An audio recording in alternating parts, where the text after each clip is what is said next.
الجزائريون في فرنسا. هذا ما سيتغير ابتداء من الصيف المقبل. اكتشف في هذه النسخة اليوم كل ما سيتغير لجزائريين فرنسا من صيف العام الحالي. في الأصل من شمال أفريقيا، هناك العديد من الجزائريين التي تم إنشاؤها في فرنسا. لقد كان هذا الأخير يغذي تدفقات كبيرة من الهجرة لعدة عقود. مع ذلك، ابتداء من الصيف المقبل، سيختبر الجزائري وفرنسا تغييرا كبيرا. إذا كنت مهتما وتريد معرفة المزيد، فنحن دعوك لقراءة هذا المقال بالكامل اعتبارا من الأربعاء 26 أبريل 2023. في الواقع، رفعت الحكومة الفرنسية لتوها الحجاب عن إصلاح جديد يتعلق بالأجانب، ولا سيما الجزائريين. يتعلق هذا بدفع العلاوات الاجتماعية.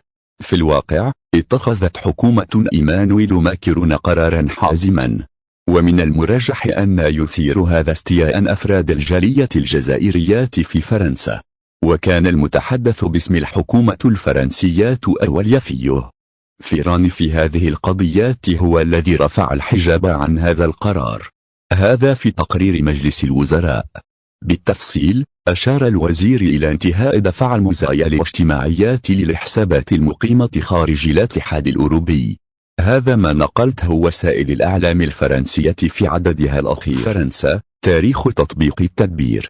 كان من المقرر مبدئيا في عام 2024 أن يتم تطبيق هذا الإجراء اعتبارا من الأول من يوليو 2023. اعتبارا من الشهر السابع من العام، لن يتمكن الجزائريون مثل العديد من الأجانب من الاستفادة من بدل التضامن للمسنين أو مزايا الأسرة.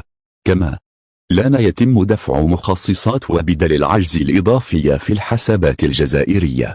وتجدر الإشارة إلى أن هذا القرار الجديد يهدف في الواقع إلى محاربة عمليات الاحتيال، خاصة وأن الاحتيال الكليل لمزايا الاجتماعيات يقدر بعشرات المليارات من اليوروهات سنويا. هذا ما زال بحسب نفس المصدر الإعلامي.